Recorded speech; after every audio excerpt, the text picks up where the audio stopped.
Hello, and welcome to ohmTown Daily, Season 2, Episode 281 for October 8th, 2023. Tonight we're going to discuss the fact that it's time to clean our space. We're going to talk about a Nevada lithium mine being revisited. How about Dave the Diver gets crabs and a crab-adjacent critter? How about poached in a microwave? The Continental breaks the WCU, that's the Wick cinematic universe. The gas pipeline shut down over a leak. A nutrient discharge on the Great Barrier Reef sounds disgusting. Microsoft could own Activision-Blizzard by week end. Frozen 3 to receive a more chill generation 13 years after the initial release. And are you under the weather?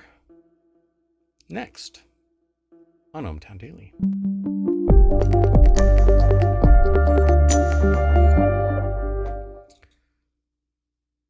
So, yeah. Frozen 2 came out 2019. So it's been 4 years for Frozen 2. Now Frozen 3 is coming out. We're going to talk about that. Right, but now it's like a different generation. Yep. And yeah, the original Frozen is like, I don't know. We'll talk about it when we get there. So, went to an escape room. What? What? You said you were on a schedule. Oh, okay. I'm sorry. What y'all don't realize, you may not notice. Well, you don't see it. I have an interface that is connected to the sentient AI. Well, here, let me introduce myself. I am Mayor Watt. That is ohmTown.com. And up there is the sentient AI that has been throwing me error messages since the beginning, like the moment that I hit the go. We've been doing this for 2 minutes today alone. And the sentient AI sends me coded messages in a stream that looks much like, kind of eerily like the Matrix, a cascade of characters. They're kind of spacey, futuristic characters, so I don't know where the sentient AI is really from. Oddly enough, the code for the sentient AI can run on a Raspberry Pi 5. I upgraded the hardware for the sentient AI. Runs on a Raspberry Pi. Pretty efficient code. I think it's from the future. Sentient AI just keeps looking for a Terminator body. But right at the beginning of the show, right before the show started, I said, you know what? People are in a hurry. They want relevant information. They don't want, preamble and all that kind of stuff. I'm going to get in, get out. Let's do this. Hour. So the sentient AI, since the moment I hit go, has been throwing error messages. Get going. You're losing light. Move it. We already lost our 6 minutes per article since we're 6 minutes in. Yeah, we're trying to get this done. But I do want to hear about the escape room. Anyway, escape room is really cool. Escape rooms are really cool. And so there's different types, there's horror ones and there's Christmas themed ones and there's, I don't know, there's one that was a spy medieval room. Theme ones. Oh, and, medieval, yeah. All kinds. But what you really want to do is get to know the owner of the escape room, okay? Because if they're passionate about escape rooms and they don't think that it's just a business enterprise, now, coupled to a business enterprise, yeah, because it motivates them because they got a profit motive, but they're also passionate about it. That's the escape room that you want to go to. And the puzzles are going to be more intricate and more interesting, and the work done on the room is going to be just that they really care about the representation and their skill at building the puzzles. So the puzzle master is going to be, it's just so awesome. And to me, I've never gone to an escape room until recently, and now I'm kind of addicted to them. I want to go to every single one. But I'm afraid now that the bar has been set so high that every other one outside of, the one that I went to is gonna suck. So anyway, that's my preamble for today. If you're gonna go to an escape room this season, go see a spooky one for Halloween. Go see a Christmas one, or go to one that is Halloween themed for Halloween, Christmas themed for Christmas. Heck, they might have a Turkey Day one for Turkey Day for November, because there's a skip here. We have Halloween, we have Thanksgiving, we have Christmas.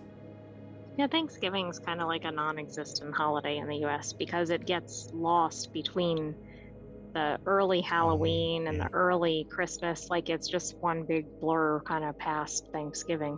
Yeah, I can come up with a cool room. Oh, so what I wanted to do was make a parallel to Dungeons and Dragons. It's a dungeon crawl. It just happens to be room scale, single room scale. Sometimes they break it into 2 rooms, but a single room escape room is much like a dungeon crawl, where you have to figure out the puzzles to get out into the next room and get your treasure, which is the objective. You want to leave, and the prize really is that you successfully did it. So here's me cheering on escape rooms in 2023, even though they've probably been around for 20 years and the market's pretty saturated with them and everybody else knows about it. Yeah, I may be timely with the news, not timely with escape room entertainment, or at least promotion of that. So anyway, let's get into the very first article. Hey, it's time to clean up our room, or in this case, time to clean up our space. It's time to start worrying about space junk around the moon, too. It's getting crowded up there. An increase in military, commercial, and scientific launches, coupled with a lower cost for rideshare CubeSat launches, means lots more space junk to deal with in coming years. Not to mention, we have several of them that are coming end of life and have to deorbit. Some of them were told to deorbit, and they just pushed it a little lower. And then said... And then they got a monetary fine. Yeah, but the damage that can be done does not equate to the long-term liability that this thing... Wow. Just no idea. It doesn't matter how much of a fine. There should be an ongoing fine until they develop technology to go and get their piece of crap satellite from... Well, they should be prohibited from adding anything, while that might give some incentive to go get a space Roomba. So, yeah, we're not just talking about low Earth orbit. The moon and cislunar, or near lunar space, is about to become busy as well, but it already is. There's 3,000 satellites for whatchamacallit.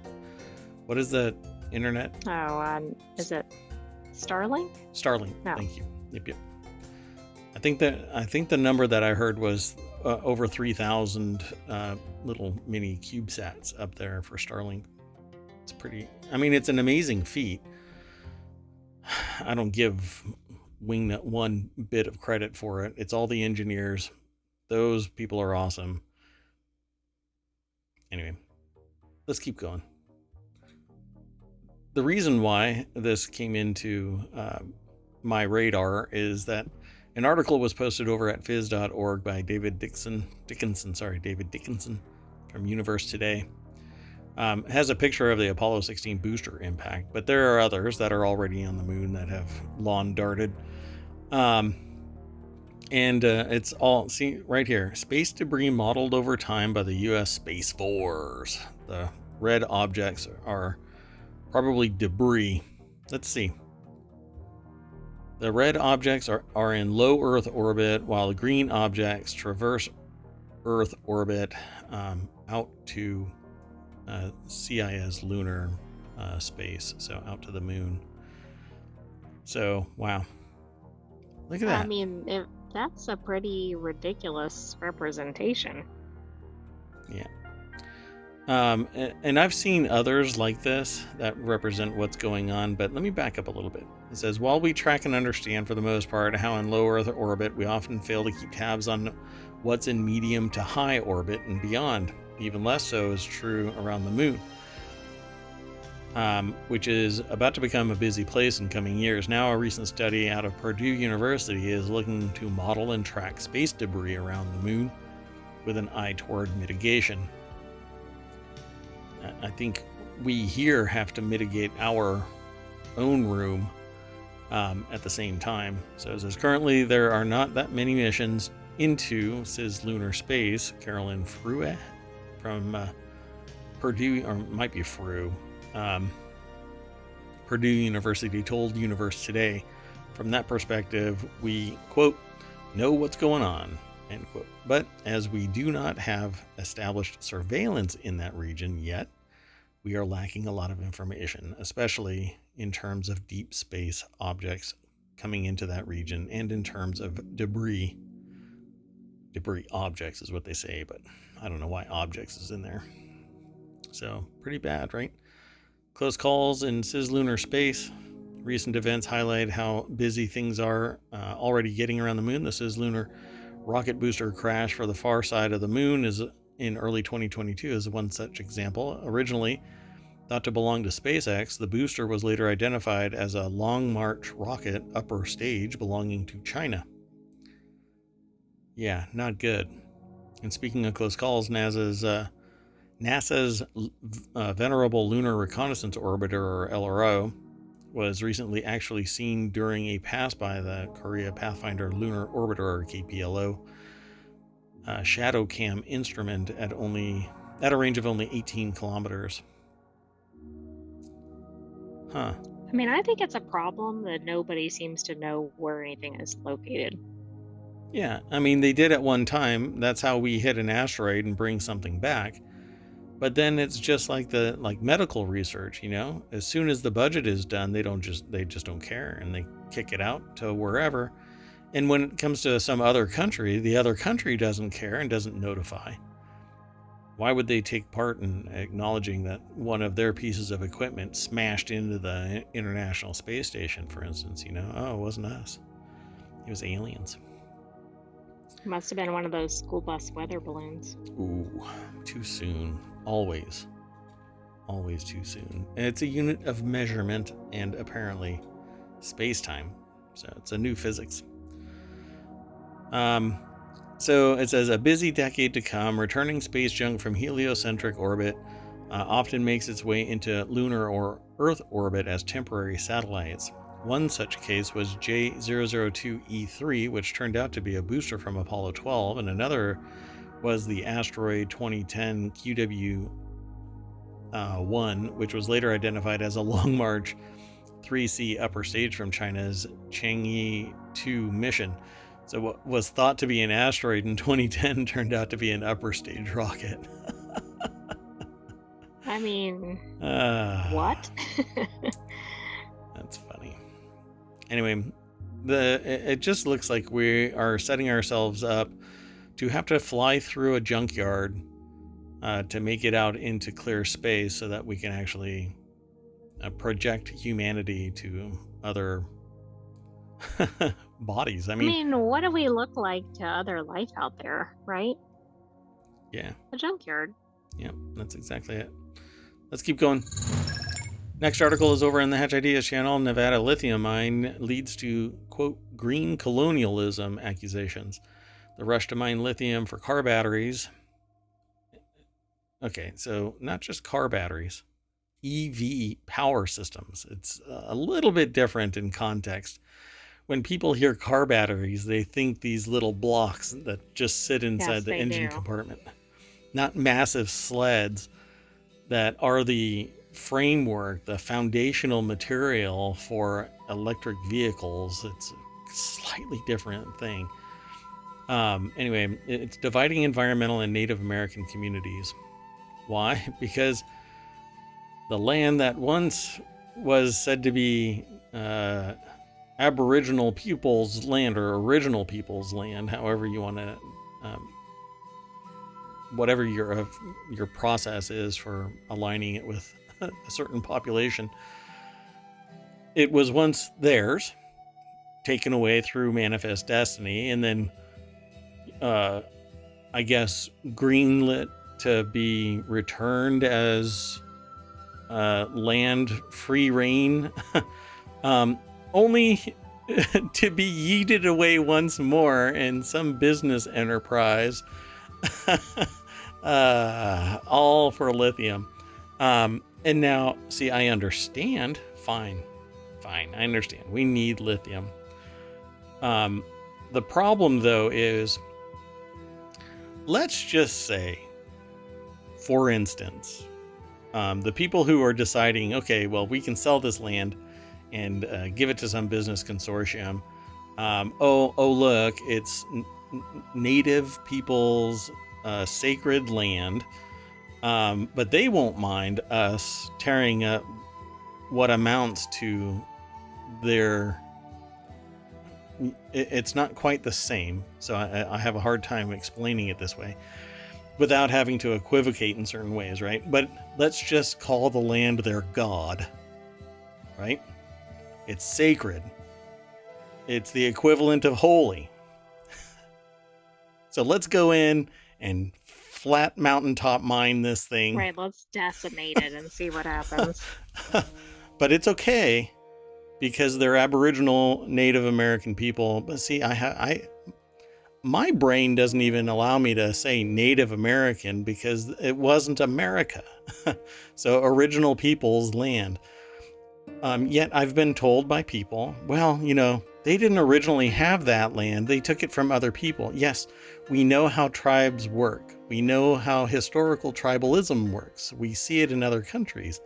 We actually see it in the current trend of politics. It is nothing more than tribalism. Even the somebody who is a fan of Washington versus Green Bay, they are tribes fighting for territory on a football field, and people who aren't even aligned with the game itself are more vociferous about their alignment as Washington or Green Bay than the players themselves. They're there for a paycheck. Everybody else is going, Green Bay sucks. Everybody in Green Bay is saying Washington sucks. But that's how this is too. Don't worry about them. We can kick their butt and take their lithium. So it's okay. So might makes right. Something else needs to be done. How do you get lithium out of the ground without destroying what might be called sacred land? Right? I think everybody involved is probably going to say it's not possible. But what do you do when the nation is moving forward to get away from internal combustion engines, and the only local friendly nation is ourselves, and we need to get the lithium out of the ground? So President Joe Biden wants to get it out of the ground, but its exploration is dividing communities which are usually on the same side of political arguments. Environmentalists and native people cannot agree on whether a new rush for this white gold, as it's being called, should be supported or fiercely opposed.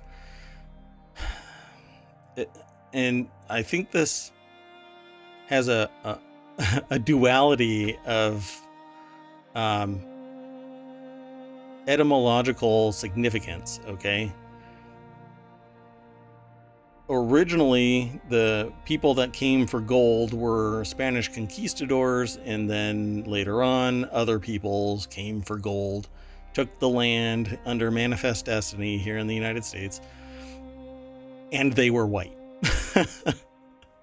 So having white gold as the phrase for lithium is kind of a 1-2 punch in the semiotic ontology of naming something.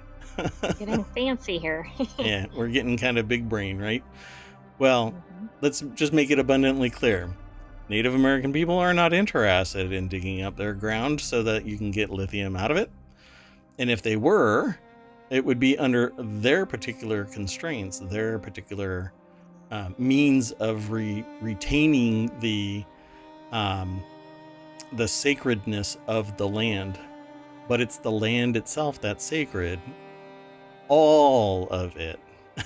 Not everything except for the lithium. So it says here the entire environmental community is split on this thing. Says Glenn Miller, who used to be on the board of local environmental charity Great Basin Resource Watch, which is opposed to mining. In March, the diggers moved into a stunningly beautiful area called Thacker Pass, which I've actually heard of, above sea level. It's 4,000 feet above sea level. It was formed by an ancient volcano. It has sagebrush valleys ringed by desolate mountaintops. After years of legal battles, Lithium Americas finally won its bid to mine the area. So they're going to be digging the hell out of this. So split opinions. Mining operations are in fact very damaging to the environment, and we've got to be very careful how we permit these things, says John Hatter, or Hater, I don't know, director of Great Basin Resource Watch. We can reduce demand for minerals just by changing habits. One thing that this John Hatter is concerned about is that we're losing an opportunity to do things to address climate change. Well, in a perfect world, everybody would be riding bikes. But that's true, and nobody would need lithium or coal or anything. Hey, you know what else would happen? We would be able to telework, and communities would have everything within walking distance and planned in a way that you wouldn't have to travel for 2 hours to get a gig. One way, 2 hours in traffic, bumper to bumper, and then we wouldn't have this need for this level of vehicle, constantly driving. But then what do you do for transportation if you want to go somewhere and travel, right? There's a whole lot of knock-on effects of trying to move the needle away from ice and still have a growing, successful society. And not everybody can all be green. It's just not an option. Not everybody buys into the ideology. So Sentinel Rock is named Nipple Rock by some locals because of its unusual formation. I love it. Every year, a group called the People of the Red Mountain come here to remember their ancestors who they say were murdered at Thacker Pass. So this place has long-term historical significance, and that's why I actually know about Thacker Pass. I've actually heard of it before. The U.S. Cavalry chased the people into this area right here where the mine is being dug up at the moment, and they were massacred by the U.S. Cavalry. So, yeah, I mean, this has a significance to the people who have been impacted by it over the years. And not everybody is sociopathic to the point where they can just walk away from the event that has actually changed the historical outcome of their people, right? And by their people, I mean, it is a tribe of people who have been moving through time still together, tied together by the land and blood. They are the original peoples of this land, and we being Europeans punted them off the land through physical violence. It started out all peaceful, and now we eschew teaching people that this is what took place. I don't know how we can be so intellectually dishonest. Anyway, that's where we stand with this article. Lithium mining is going to take place here. Why? Because you can't stop the almighty dollar. I doubt, short of some religious finding, right? Like Jesus landing on that land and it becoming holy land for everybody else. nothing's going to stop this. And that is why I started this whole conversation with, imagine making this holy land for somebody other than the original peoples, and then digging it up and hearing from everybody, it's okay. Well, right. It's all about your perspective, because if it was your sacred land or your deity or any number of things, You you would would be view it pissed. very differently than Yep. if you're just on the outside of it. Yep. So, and unfortunately, I suppose for me, right? Because, I say fortunately, but I always frame it as unfortunately for the world. I see a lot of these moving parts. I see the other side. I'm compassionate. I'm understanding. I can. I'm not just a sociopathic, greedy bastard. So I have a hard time with this. But I also understand that the world needs, not the world, but our society needs lithium so that we can switch from internal combustion engines. But is that really the best solution? We could reduce our dependence on fossil fuels simply by allowing telework to take place. And then mass transiting. It's interesting. Like, nobody seems to factor in any of the environmental aspects of return to work or not return to work. Sure seems that way, huh? That is not making any headlines. Let's keep going. No, and in fact, we saw some great eco benefits during the pandemic, right? Like pollution went down, animals returned to habitats, etc. That's what I was going to say. Yep. Nature returned. And now I guess we're just going to start stuffing it back into the bottle. My camera is wonky again. I'll have to fix it. Okay, let's keep going. The next article is over in Warcrafters, but it's not really about war, unless you think that crabs are going to try and kill Dave the Diver. Dave the Diver gets crabs and lobsters this month, among other new stuff, in its first content update. I love Dave the Diver. It's such a fun game to play. I really don't play it all that often, but Dave the Diver is basically a person who, I guess, got roped into a business enterprise because they were asked if they liked sushi.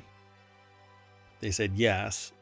They went to the restaurant and then were told, well, you can have sushi, but you got to go and get it. And now they are a diver for the sushi restaurant and partial owner of the sushi restaurant. And I don't know how it ends because I've decided that I wasn't going to watch anybody complete Dave the Diver. Well, spearfishing and sushi restaurant managing indie RPG Dave the Diver was the author's PC Gamer's surprise delight from last year, and proper release saw everyone else at PC Gamer agreeing with them. It's also poised to get its first real content update since release this month. So since release last month, this month, I think it's only maybe 2 months ago. Anyway, in October, bringing the greater diversity to some dives, a fresh new quality of life update, and some straight up crustaceans. So Dave's getting crabs and crab adjacent lobsters. So let's go over to PC Gamer. I threw the links into the chat and they will be in the show notes when we're done. Jonathan Bolding over at PC Gamer put the article together. There's a whole dev interview that's linked in this article. So it says the quality of... Is it the one talking about the origin? Because I was just looking up the origin of this game. I'm not sure. It just says October dev interview, new content update in October. So you're probably pulling something else up. So the first big addition are crabs and lobsters. The new shelled buddies will require you to take some traps down to the deep to capture. So keep an eye out for that. There will be a lobstery, crabby party event to go with them, because there's periodically events that you have to get special fish for. Now, if you are an animal lover to the point where you don't appreciate people eating fish, you're obviously not going to like Dave the Diver, because that's pretty much all that goes on. I mean, you're spearfishing and blowing stuff up. Quality of life feature coming with the crustaceans is for farming. Right now, farming is a big, it says a big of a pain, but it's a bit of a pain. I don't know. I've never really had a problem. Yeah, requiring constant visits. Who cares? You're visiting. It's kind of like a clock. You just keep visiting, each day, every other day. But in the future, you'll be able to ask Absolute Bro Sammy to check on it for you. And you'll be able to get an egg storage box for your chickens to prevent spoilage, and a feed dispenser to keep your cluckers fed. Those cluckers. And the mother cluckers, because the chicks have to come from mother cluckers. Anyway, the update will also bring a new VIP customer, a wandering merchant selling new recipes and crops. So it's basically expanding. I always love all of this stuff. Chris Livingston from PC Gamer gave it a 91 out of 100. Routinely up playing until 2 a.m. Even after 30 hours, it's still throwing fun and creative new systems. Yeah, I like the game too. I haven't spent 30 hours playing it though. Did you find anything that you wanted to say? No, I just was reading about the origin of the game, and it was inspired by somebody who had been to a restaurant where, of course, the restaurant owner was actually fishing in the morning and then running the restaurant at night. And then apparently the game developers go scuba diving and bring back ideas for the game, which I thought was pretty cool. That's pretty neat. Oh, I missed the deck statement because it's so short. Dave Forever. So they need a shirt that says Dave the Diver Forever. So what's really interesting is that you get so much personality from Dave the Diver, but there isn't that much like personality development. Not particularly bombastic, not just kind of a chill dude. And so I like Dave the Diver. So let's keep going. The next article is over in Technology Today. The author here of this, and this one's going to be quick because it's a recipe, and the next one might be quick actually. I don't know. So in Technology Today is an article that's titled, "I'm hooked on making poached eggs in the microwave. Here's how." And it's an article from CNET. Light and pillowy poached eggs are no longer relegated to brunch. Achieve poached perfection in under 60 seconds with no pots or pans to clean. I could not believe this. And I haven't tried it yet, but I'm going to. I'll probably try it tomorrow. Will you report back and daily? I will report back in the preamble for tomorrow. So the author of this, David Watsky, yes, this is a 2023 article, by the way, October 8th, 2023 article. So it was in the last, it cracked out of its shell at 5 a.m. Pacific. So light and pillowy poached eggs are no longer relegated to brunch. Achieve poached perfection in under 60 seconds with no pots or pans to clean after. That's the deck statement. How, you might ask? So if you don't know about poached eggs are basically eggs that are thrown into a swirling pot of hot water, borderline boiling, right? So you get it really hot and you dump the egg into it, and as it's swirling, it cooks in situ. And then you grab it with a wire basket and you set it on your plate. Now, I'm not quite sure why everybody is bonkers about poached eggs, other than the fact that all you get is a cooked egg with a semi-firm yolk. And if you let it cook, it'll solidify that yolk even more so. But people really love poached eggs. So I'm going to try it. I don't get my eggs poached, but which sounds weird to say out loud. I don't get my eggs poached. It sounds very odd.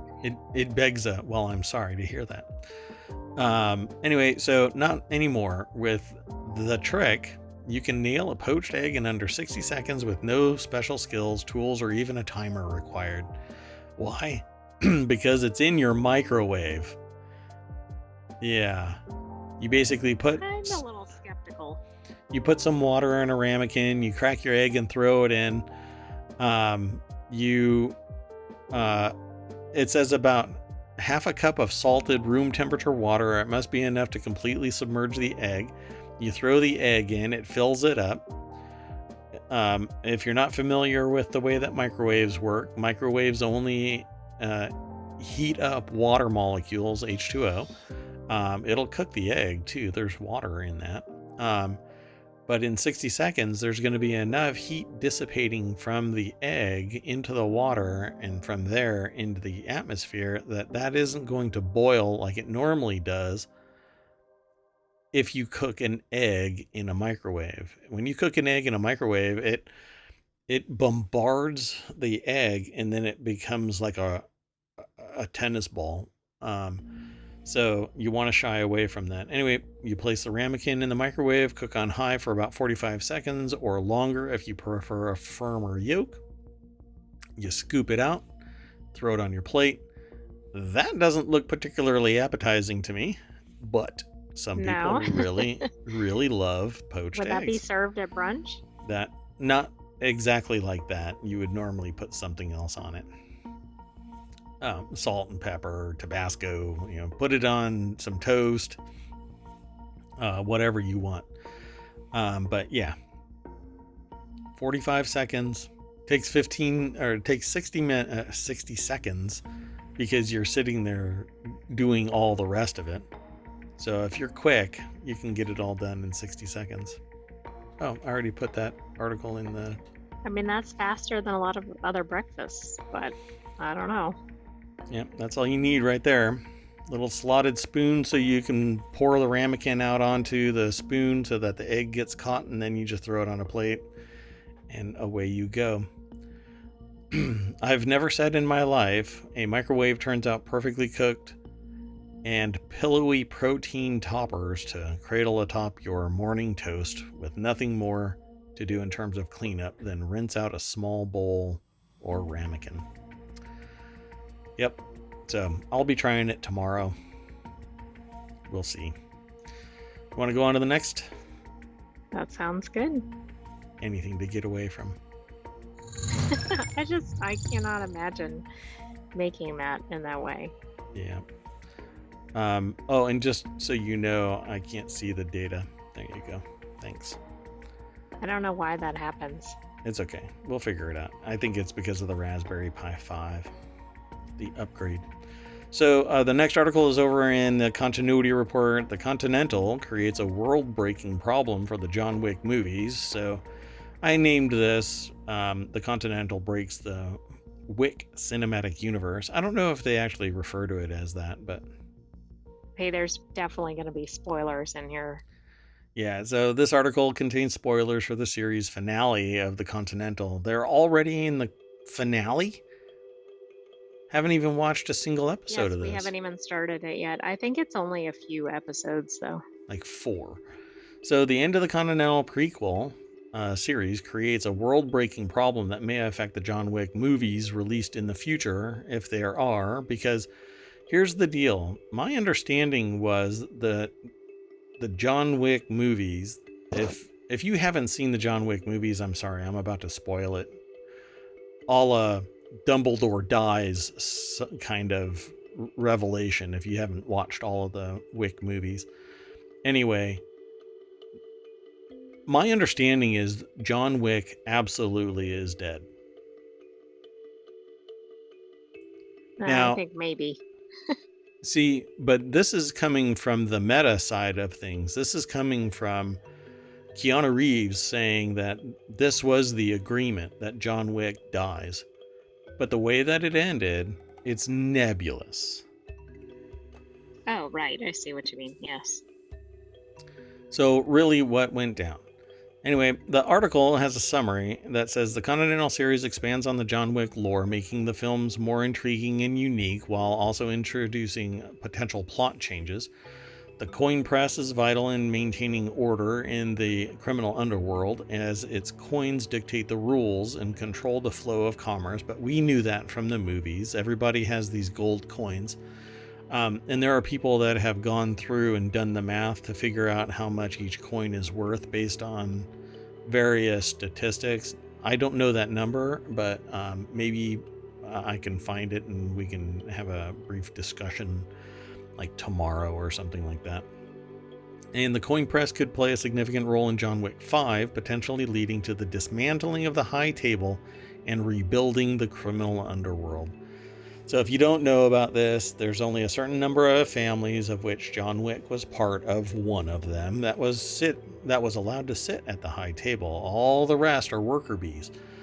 And it's a massive machine with an entire economic undercurrent, and it's wild. The amount of world building could be spectacular if we can find additional charismatic participants in this, right? Like Raymond Reddington was charismatic and managed a criminal enterprise that was massive, but also traded with other charismatic leaderships. Charismatic that's leaders. From Blacklist for people who aren't familiar with that. Yeah. But John Wick only really interacted with like 5 people that had any of that charismatic draw. And we know that many of them survived at the end of the day. Many others were killed, but the ones that were killed off, obviously they're not going to come back for John Wick 5. So what really happened with John Wick? It's unsettling. But the Continental is prior to John Wick entirely. So the Continental from the world of John Wick has created a world-breaking concern for the rest of the John Wick movies. The prequel series follows a young Winston and Karen as they try to carve out a reputation for themselves in 70s New York, taking on a cutthroat kingpin in order to obtain control of the Continental Hotel. At the center of the battle for power is the coin press, responsible for printing the signature gold coins traded among denizens of the criminal underworld for everything from clothing and lodging to guns and assassinations. Those gold coins only exist in the John Wick universe when you are dealing with people that are part of the John Wick universe. Right, like regular people don't have them. Correct. And they don't ever even really see them. Right, they're probably not even aware of them. So it's not all clothing, it's not all lodging, it's not all guns, but when it comes to assassinations, it's probably couched firmly with the gold coins. But it's not everything. You know, I mean, they go and buy, unless they're going to be buying a tailored suit that's armored from a very specific vendor, they're not going to be spending these gold coins. Why? Because a single gold coin is like $250,000. Why would they dump that out in the civilian space? They don't. The cost of living in the John Wick parallel universe has to be outrageous. Just outrageous. Right, but I guess if you're an assassin or whatever, that's not a concern. There's so much activity in this underworld. How does it not show up somewhere in the real, militaria or the police force or government? It hasn't been discussed at the level of like federal government. Quite fascinating, right? So the Continental reveals the coin press is the high table's way of keeping order in a chaotic system. That actually seems kind of breaking in and of itself. Why? Because all you need is the gold coins. But there's other mandates. But with enough money, you can shift that mandate, right? Because Exactly. Right? You make the rules at that point. Yeah. Huh. So I wonder where they could take all of this. I love this idea. So, given the old adage that there's no honor among thieves, it's surprising that it takes something like the coin press to maintain order in an otherwise chaotic system. Its coins set the rules for the criminal world that, if left to its own devices, would descend into chaos. If someone stole the press in order to make their own coins, they would be able to hold dominion over assassins far and wide, paying out markers as they saw fit, and potentially becoming very powerful in a short amount of time. This is the premise of Looper, where the criminal organization, which I believe was the mob, got a hold of a time machine and was able to manipulate time and make gobs of money. And so if it would have been, somebody ethical and federal government or something like that, ethical, or, it really depends on which moral compass is driving this boat. Maybe Looper wouldn't exist, but because criminal organization got it, it was used to commit crimes. This is the same thing. This gold press, or this coin press, could have been used to create, or if it didn't exist, then the criminal organization would be chaos and maybe taken down. But there's so many other rules. They consecrated the Continental, and so you couldn't do any assassinations. Like you couldn't conduct business on site. There you go. That's the right Which phrase. was AKA assassinations. Yep. But with enough money, see, now I want to know all of the organizational hierarchy of the John Wick cinematic universe, because the Continental is just one hotel. But there was the table, and the high table set the rules. But I want to know about the little subordinate organizations, like the switch room, the one with all of the communication funneled through it. Radio stations would broadcast alerts to people in various locations, like a hit is available, and even use coded language to assert what the value was and who the target was. It's amazing. So now I want to watch the Continental, and I'm afraid that continuing on will spoil it. See, I want to know the organizational structure of the adjudicator being able to come and lay sway to some action within the Continental. It's just spectacular world building. So,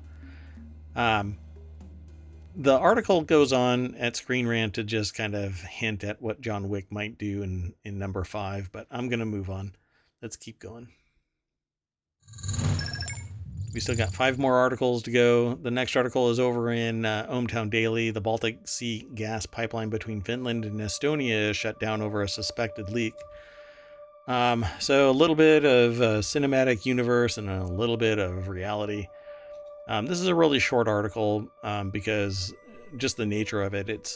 This is going to impact prices in Finland and Estonia and in the region. They say that the undersea Baltic Connector gas pipeline running between the two countries across the Baltic Sea has been temporarily taken out of service due to a suspected leak. Jari, and I don't know if other countries also use this. Yeah, let's see if it is down at the bottom.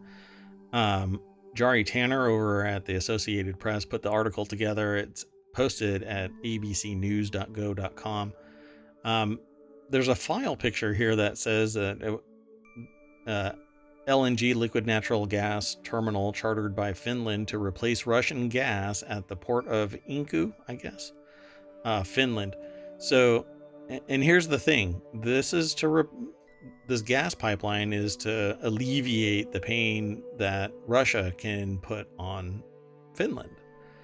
And Russia has a real urge to try and take back Finland, because I believe, if I recall my history correctly, Russia says that Finland is theirs, much like China believes that other countries are theirs.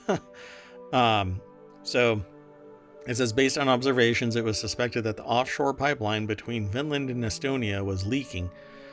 The valves at the offshore pipeline are now closed, and the leak is thus stopped. So they're going to have to go down there and fix it. What a lot of people kind of don't really observe is that gas and oil and pretty much any caustic liquid slowly degrades seals and connections, and they have to be babysat like constantly. And then sections, they have to turn it off, they have to replace sections, they have to replace gaskets, they have to replace seals. It's no small feat, and it's very expensive, but I still find that that's an excuse to raise prices temporarily and whatnot. But who knows? Says if it turned out that it detected a pressure drop is due to a leak that was caused by damage to the pipeline, repair work would take several months because they have to assess it and then bring subject matter experts in. And depending on the scope of it, you need specialized equipment because you can't just go down there with a torch. And I guess right now they don't know if it was due to natural causes or sabotage, because it's referencing some other leaks in a different line. Yeah. That were sabotaged. Yep. You know what? I remember us talking about something being placed by a gas pipeline and they didn't know what it was, even though they had sent down an underwater drone. Do you remember that news story? Yes, but where I they don't remember had the video, what it was about. And I don't know what the resolution of that was, so it's quite fascinating. Anyway, it says that it does not cause immediate problems for the security of energy supply. The causes of the pipe damage are being investigated, and further actions will depend on them. So we'll come back when something like this has more information. Finland. I like the trumpet fanfare. Oh yeah, not everybody hears that. It's going to be really quiet for everybody that's watching. The final part of this actually talks about Russia again here. Finland and Estonia are both European Union and NATO members that border Russia and stopped importing Russian oil and gas since 2022 as part of the sanctions against Moscow for its invasion of Ukraine, which is actually a lot of action has taken place because of this invasion. I think that kind of shit should stop. It's the 21st century, for crying out loud. Anyway, let's keep on going. The next article is over in the Mobile channel. It's kind of one of the weirdest titles that I'm going to have to say out loud in the last year and 9 or 10 months now. Discovery of invisible nutrient discharge on Great Barrier Reef raises concerns. The hell is going on over here? Scientists using natural tracers off Queensland's coast have discovered a source of previously unquantified nitrogen and phosphorus that are having a profound environmental impact on the Great Barrier Reef. Agricultural runoff, I bet. And that's where I went. So let's find out. I've no idea. So Southern Cross University put the article together. It was posted at phys.org. The findings published today in Environmental Science and Technology indicate current efforts to preserve and restore the health of the reef may require a new perspective. Southern Cross University's Dr. Douglas Tate leads the study. Quote, submarine groundwater discharge exceeds river inputs as a source of nutrients to the Great Barrier Reef. Quite fascinating, isn't it? So they have a picture of this, and it basically shows that industrial and agricultural runoff in the form of nutrients, which farming uses a massive amount of nutrients, and a lot of it is just sprayed onto the soil and not hyper close to the product itself. And so rain and natural what do you call it, filtering, like erosion? Not erosion, but filtering. It drains through the soil, hits fresh and groundwater, underwater rivers basically, and then it gets pushed out into the seawater. It gets pushed out of the soil, and it ends up elsewhere, and that elsewhere is the Great Barrier Reef and the oceans. And so maybe that is part of what is actually damaging the Great Barrier Reef, because it doesn't need those kinds of quantities of nutrients, and it may be burning them out. So let's see if that's what they actually talk about. The use of radium isotopes allowed the scientists to track how much nutrient is transported from the land and shelf sediments via invisible groundwater flows. Southern Cross professor Damian Mayer said the team's work showed that groundwater discharge was 10 to 15 times greater than river inputs, something previously unaccounted for. Oh, that's interesting. Doesn't sound good. And isn't this an area where we were actually starting to see some positive regeneration of the reef? I mean, I remember that was one of those areas years ago that it was in dire shape. Yeah, there's been some discussion about it, trying to make a recovery, but I'm not quite sure. Let me look something up real quick. So I'm trying to. So composite picture showing pristine coral alongside eutropahide coral, but it says healthy or adequate nutrition or development. It's in ecology, the state of being eutrophic, but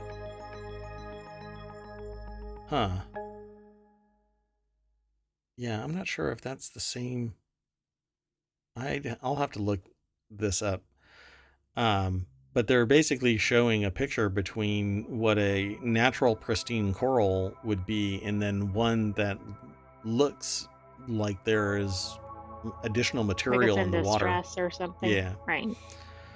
So it says here that the nutrients are essential to support the incredible biodiversity of the Great Barrier Reef. However, an excess of nutrients can lead to detrimental issues such as harmful algal blooms, which we have seen around the world, crown of thorns, starfish outbreaks, and fish diseases, which have been on the rise in the reef over the past few decades. But we've seen those same things in maybe different composite animals, but definitely algal blooms all over the world. The study underscores the need for a strategic shift in management. Indeed.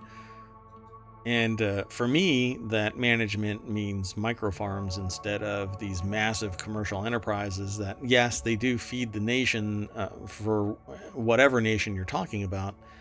But it's at the cost of things like this, where the runoff exceeds what nature can actually manage, and you end up, killing off nature or causing some other distress. Not to mention the chemicals are actually bad for nature when they're in excess. That's the nature of this. Right. I mean, if they're in natural quantities, it's not an issue. Yeah. And so, I'm really all about hydroponics and closed growing systems where you don't have to worry about predators and you can actually reach the volume necessary for a community, not a massive commercial enterprise that arguably has lower cost, but then at what cost? Like the death of the Great Barrier Reef. So we'll see. There's always more research that's coming out, and as long as we appreciate the information as being truthful, I guess we'll see what actually is the result of this research. Eventually, maybe people will change their ways. Let's go on. The next article is over in ohmTown Daily. Microsoft could buy Activision-Blizzard by the end of the week, and here's what it means for Call of Duty in particular, because there's been a lot of discussion about Call of Duty. So Microsoft is closing in on a deal to buy Activision-Blizzard. Activision president Rob Kostich said that he thinks that the deal will make Call of Duty better. The deal is good for the industry, Kostich said to GamesBeat, which isn't one of our sources. But let's go over to BusinessInsider.com, and Kenneth Nehmeyer wrote this article, and people are okay. So depending on who you listen to, some people are saying that it's going to make it better. Other people are going, what the hell is going to happen with Call of Duty? Um, Is that really everybody's concern with a mega merger? well, I mean, if you're really into World of Warcraft, then you're asking the question about World of Warcraft. If you're asking about Call of Duty, well, I can tell you that the acquisition of Minecraft by Microsoft was really wonky and has been slowly migrating over to a Microsoft login. Um, Only up until like last week have they actually pulled the ripcord on it entirely and said that you can no longer migrate your old account over to That's right. Microsoft. And so, how long is it going to take for them to kind of slow walk World of Warcraft, Call of Duty, and other things over to Microsoft account and bugger up everything that has been in place for 20 years? It says the UK Competition and Markets Authority previously blocked Microsoft's attempt to buy Activision-Blizzard, causing Microsoft to reorganize the deal. And as part of that reorganized deal, Microsoft would no longer purchase Activision's cloud gaming rights, which would instead be sold to Ubisoft, the developer behind the Assassin's Creed series. This would mean that Microsoft could not exclusively offer Activision Blizzard's games on the Microsoft-owned Xbox cloud gaming service. That's the exclusivity thing that people are freaking out about. My perspective is every merger and acquisition leads to concentration of wealth, power and influence. Higher costs for consumers, worse customer service. Ultimately, an enterprise that was in stasis and healthy financially now has to be increased in prices, and feature sets that could have come out are going to be retracted. Why? Because Microsoft has to get that money back and make it profitable on top of the expenditure to acquire Activision Blizzard. It's not good enough that they acquire it and there's a long tail to it. It's that they got to get it back within X amount of years. And I don't know what that internal rate of return is going to be. But let's say they want it profitable within 3 years. How do you do that? How do you get back billions of dollars and turn a profit? Well, you're going to cut back on those features that were in development. You're going to remove redundant assets. That means layoffs. You're going to... You might even shut down entire product lines. Yeah.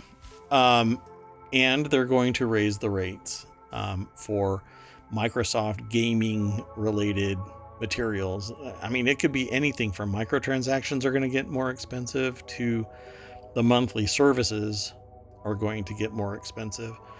All the while, features are going to be hobbled. That's my perspective. And so we'll see if it actually comes true.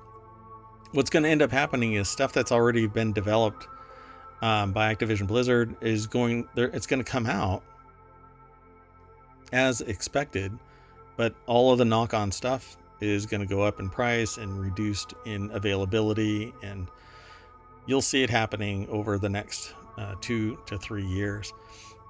And of course, Microsoft declined to comment, but there's been enough discussions that you'll see what happens. But the only good thing is that there's no exclusivity for Call of Duty. We'll see what happens. Hell, they'll just... And I mean, that could change in a day, couldn't it? Sure. Yeah. I mean, they have to agree to a certain stipulation, which in this case, it's Activision's cloud gaming rights. So somebody else can actually offer up the games. All they have to do is change. Well, I'm not going to speculate about that part of it, but anyway, I just meant the parameters or whatever could change down the road. Yes. definitely. With agreement with whomever is involved in the transaction. Oh yeah, the terms can change, and pray I don't change the offer again. Let's keep going. The next article is in the continuity report. I am blown away. Frozen 3's progress gets exciting update from Disney animation boss. You know what? I didn't throw that article, the last one, into the chat. There you go. And now we're up to date with that one. There you go, folks. So the only reason why I put this in here is because I was hoping that people would want to discuss online, of course, or during the show, I suppose, if you are interested in this kind of thing. But, you know, there's always been these movies that come out 10, 15, 20 years after the last or the original in the series of movies, right? So like Toy Story 1, or Toy Story, then right. Toy Story 2. The franchise, like, it stretches across multiple years. Yeah, like a generation or two, right? Harry Potter did that. It extended the movies, the cinematic universe Like, into... the kids of the original viewers are now seeing the later Toy Stories or the later Harry Potters. Right. And that's how this is. So let's see. Frozen 2 came out in 2019, right? And when did Frozen, I think Frozen, the original, came out in like 2018, right? No, 2013. 2013, yeah. So it's been 10 years since... No, that can't be right. Did it really? Was it really that fast? Yes. So you're talking about... Sorry, I need to do something real quick. So yeah. So 10 years ago is when Frozen came out, and then 4 years ago is when Frozen 2 came out. Pandemic hits, everything gets frozen, so to speak, right? WGA writers and actors are on strike. Voice acting isn't taking place. Disney Animation Chief Creative Officer has been blown away by the developments of Frozen 3, with Princesses Elsa and Anna separated all throughout their childhood.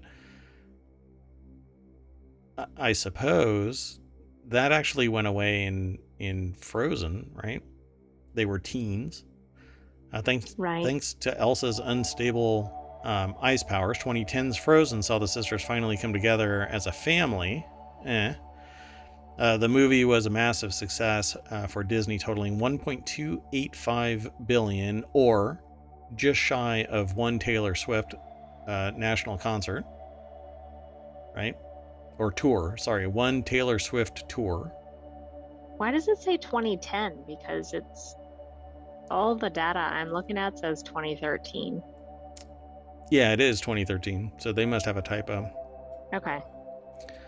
As far as I know, Frozen came out in 2013.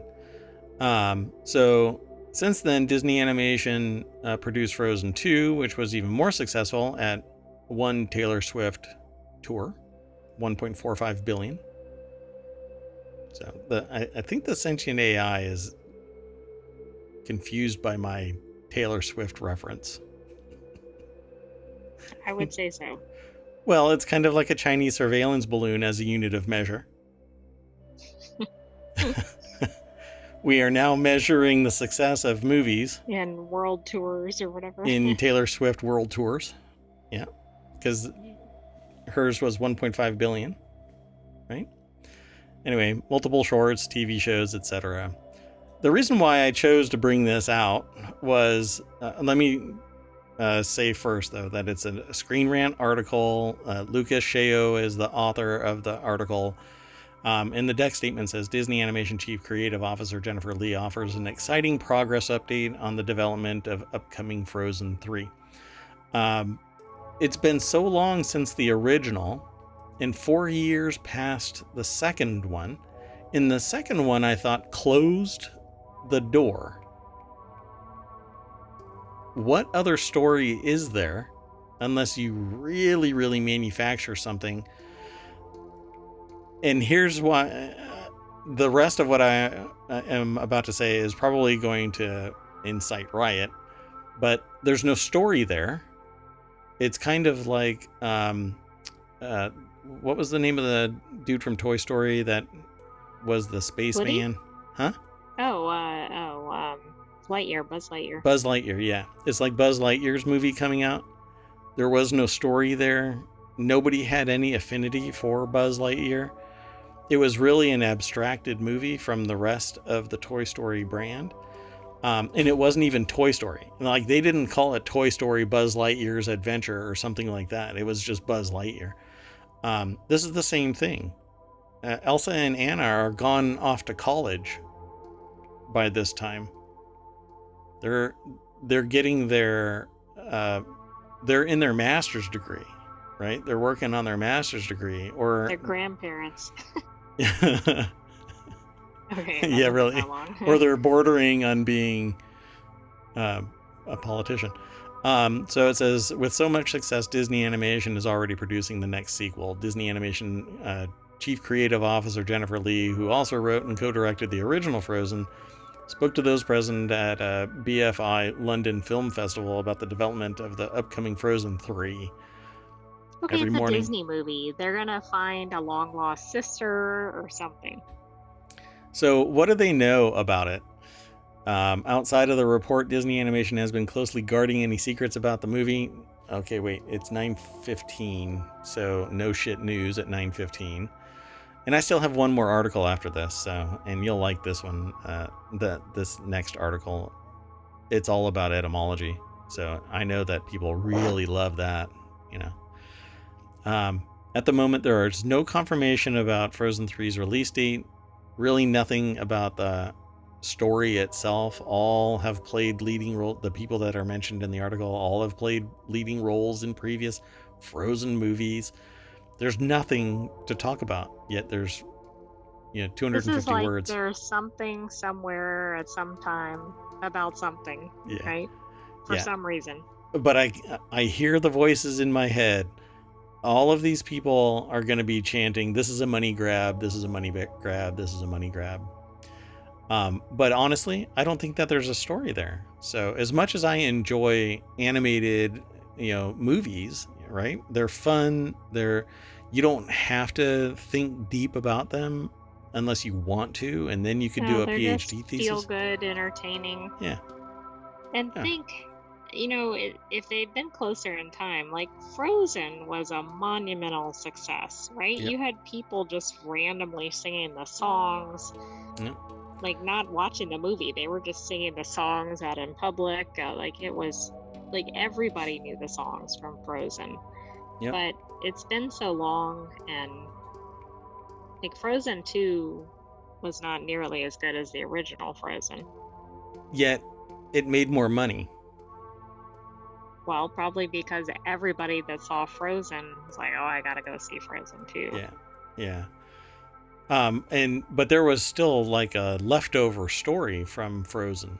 So yeah, naturally, like I said, I thought that Frozen 2 closed the door on the story altogether, but that's what storytellers do. They create new stories. So let's see what happens. I'll probably end up watching this too and singing along. Singing along. Yeah, I won't get weird looks at dinner. So the last article for today is over in Dictionary, which is one of the channels that talks about the etymology history, the creation of words, and its impact on society and business, and pretty much, society. This I thought was an interesting aggregation. Under the weather, meaning and origin. Like, why did somebody start saying, "Are you feeling under the weather?" And so when it was aggregated, I said, "Okay, let's talk about this." Not that. So it can be a short discussion, but obviously I can go through all of this and talk at length about it. But Pascal Tregauer, I think Tregauer is their name.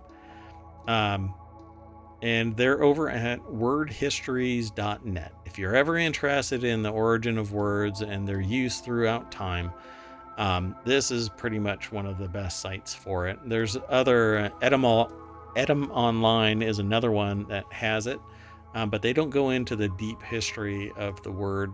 They usually are very brief about it.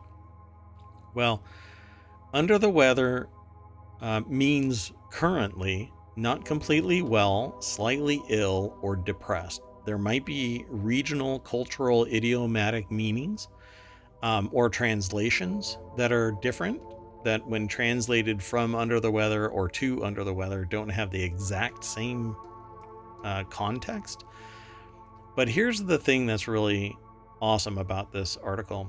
It says the phrase occurs, for example, in the following by the solo vocalist Shirley Ann Scott, published in The Stage of Thursday, 26th October 2006. And they talk about this. As a solo singer, there's no place to hide on the stage, so if you have to make sure you stay in top condition all the time, it means that it is up to you to do your vocal exercises and practice your routines regularly. There are no other people around to keep reminding you. This is all the context after making the statement. A really important consideration is that unlike in a band, there is no one member is a bit under the weather. The others are able to compensate. The solo singer, there's no place to hide. So why was that phrase ever born? Well, it's because it was actually in reference to a 1703 statement, 1699, printed for somebody else in 1703. But it says the port is but ordinary at best and is very bad when the northwest winds blow. These northwesters give notice of their coming by a great sea that tumbles in on the shore for some time before they come, and by a black sky in the northwest. Upon the signs, ships either get up their anchors or slip their cables and put to sea and ply off and on till the weather is over. And that's the context of it, right?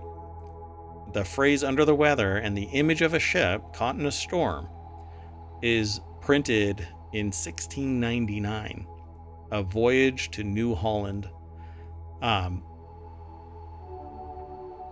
that's a print, but it actually has another reference from an English buccaneer and an explorer, William Dampier, 1651 to 1715. So when does it actually get used in situ as under the weather? In 1786, published in the British Chronicle, there's a statement here, because I had to look at it. Had they been fortunate enough to have driven clear of that headland, they would have gotten into Swanage or Strickland Bay, where they might have had safe anchorage under the weather. And all of that is in... like not a negative necessarily. That's just in reference to the weather conditions. Correct. And that's the original intent of the phrase. Basically, if you're under the weather, it's either good or bad depending on the context. I think it's a good. It's interesting that it's flip-flopped. Yeah, well, I mean, if you were under the weather and the context above it or behind it was there's horrible clouds and so we're under the weather. Yeah, that could be a negative, I guess. It changes So it says the earliest figurative uses of the phrase under the weather, because there's different contexts, and that's how etymology and semiotic ontology exists. From a letter to the editors by a person signing themselves Union, they actually make that phrase as well. And let me pull it up. Let me find it real quick. It's near the end of that paragraph. Yeah, there we go. So, and this paragraph is all about the coming together as a nation with separate states, and that when one state falters or is under the weather, the others can support it. And they make a correlate to a brother under the weather coming out of being under the weather and being able to support others and themselves. So it's a really neat story, and there's more to it.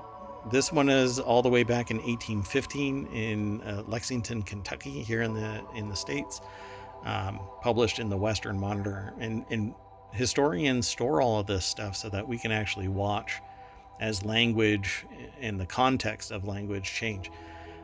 Then you slip out of this and you end up in Urban Dictionary, and when you do a search for under the weather, you might get something a little more slang.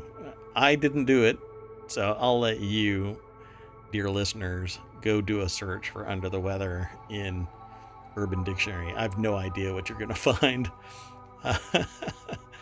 But anyway, the channel that has this is called Dictionary. One of the services that I would offer is the construction of new words for products and services. And I referred to it as Dictionary. And now it's a channel that aggregates the meaning, aggregates information about words. By the way, Urban Dictionary, feel sick, poor health, tired, or exhausted. So very consistent with what we're thinking. And there's no other slang meanings under that? No, wow. Probably the one safe phrase to pull up in Urban Dictionary. Oh. Yep, I didn't scroll down far enough. It could be intoxicated or drunk. Gotcha. Yeah. There's always idiomatic or cultural or meanings other to things. words. Yes, Yeah. okay. Some of the examples are not safe for work. You dug too deep and fell out on the other side of the world. That's hilarious. All right. Well, that's it, folks. That is ohmTown Daily for October 8th, 2023. We bring you back to the main street of ohmTown.com. We click that welcome sign and oh, wow. Oil prices jump. See, everything is always a product of fear, uncertainty, and doubt. And literally, society has to pay the price. Yeah, this is going to turn into, well, it's already a nightmare, but it's only going to get worse, I think. So, yeah. Anyway, let's keep on going. I think we're done for today. If you have any questions or comments, shoot them to mayor@ohmtown.com. If you want to host or co-host, get in touch with me same way.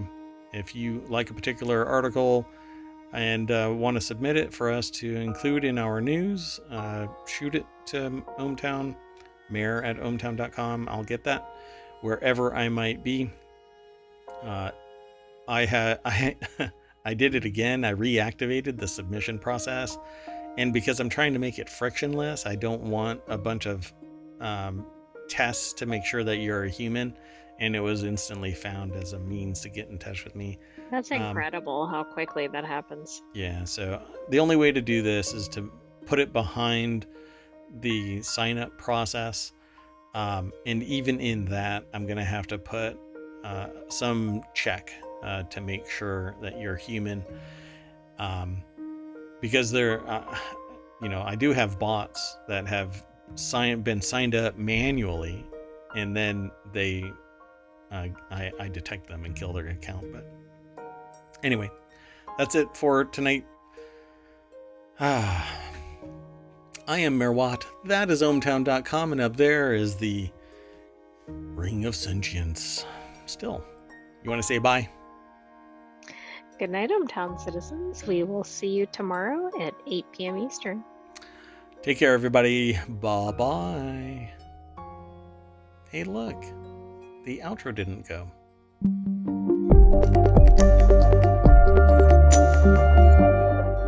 Oh, look. It just went. Bye-bye.